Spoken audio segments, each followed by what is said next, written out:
Once we've determined that a contract contains a lease within the scope of ASC 842, the second step is to separate the components of that contract.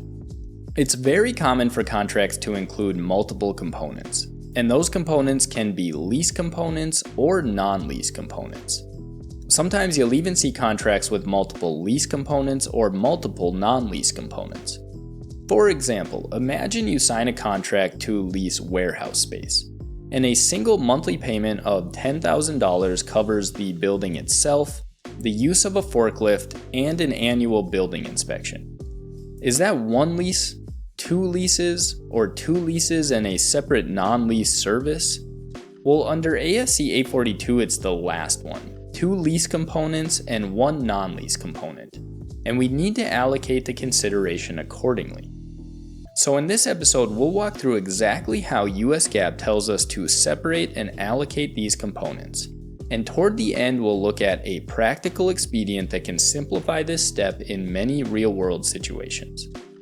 Now let's look directly at ASC 842, specifically paragraph 842 10.15.28. This guidance says that once we've determined a contract contains a lease, the next step is to identify any separate lease components within that contract. And ASC 842 tells us that a right to use an underlying asset is considered a separate lease component if two criteria are met. First, the lessee can benefit from using the asset on its own or together with other resources that are readily available to the lessee. And second, the right to use that asset is not highly dependent on or highly interrelated with the other underlying assets in the contract. Now, with all of that said, in the very next paragraph, the standard makes it clear that in all cases, an entity shall account for the right to use land as a separate lease component, unless the accounting effect of doing so is insignificant. So back to our example with the warehouse, the forklift, and the annual inspection. The warehouse is clearly a lease component, but what about the forklift and the inspection? The forklift is an identified asset that we obtain the economic benefits from and control the use of, so it is a lease component. The real question is whether it's a separate component from the warehouse, and under ASC 842 it is. You can benefit from the use of the forklift independently. It would be useful in any warehouse the lessee has access to. And the lessee could use the warehouse without the forklift by using other readily available resources like scaffolding or a third-party contractor. Because both items can provide benefits on their own, we have two separate lease components. Finally, the annual inspection is the third component in the contract. And this one is a non-lease component, because there is no underlying identified asset. In some situations, a service like this could be included as part of the lease component, for example, if the inspection were required to use the building and couldn't be obtained separately. But let's assume here the building can be used without the inspection. We want one to market to our customers how safe our warehouse is. Because it's a service that is separate from both the warehouse and the forklift, the annual inspection is a non-lease component.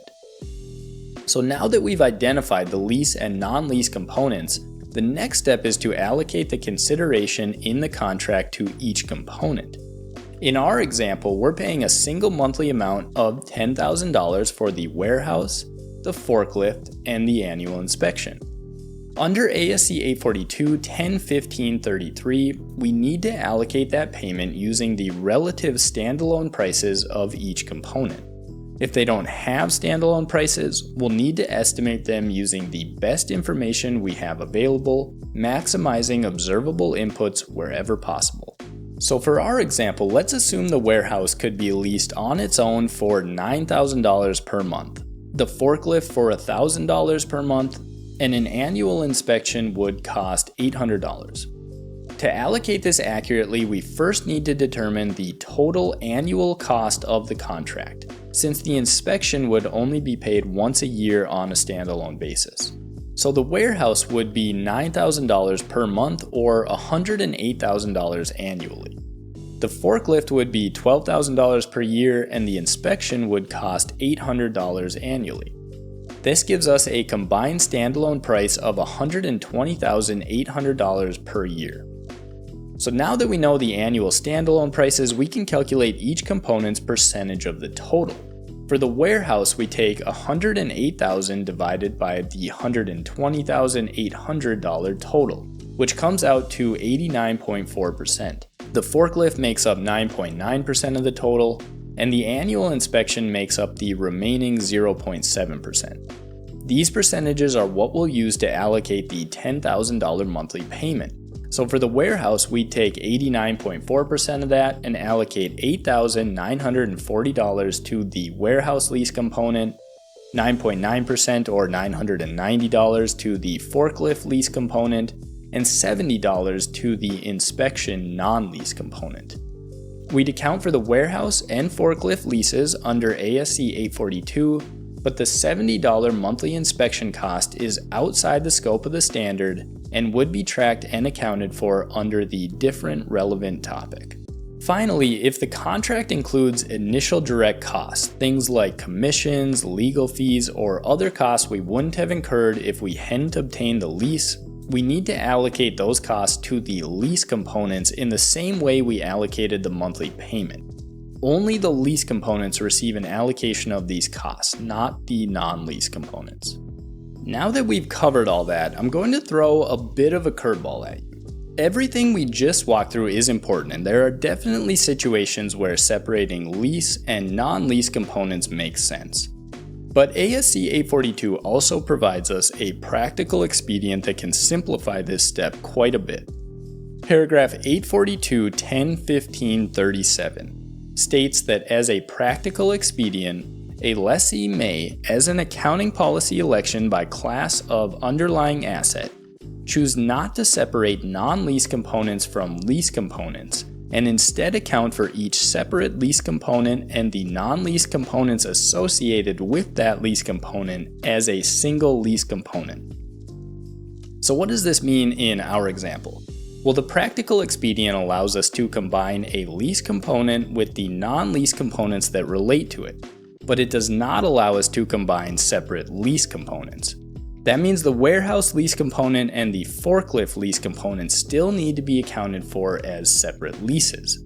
However, the $70 inspection fee can be included with the warehouse lease component, because that inspection is associated with the warehouse underlying asset.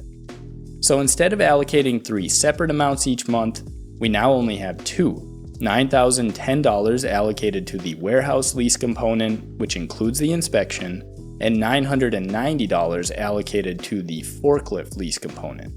This simplifies the accounting because we no longer need to track the inspections separately under another standard. Everything related to the warehouse is grouped into a single lease component. And companies really do elect this practical expedient. For example, if we look at Best Buy's most recent 10K, they note that many of their lease agreements include both lease and non-lease components, and they've elected to account for those agreements as a single lease component across all asset classes. And this election reduces complexity, ongoing tracking, and the risk of allocation errors, which is why many public companies elect to use it.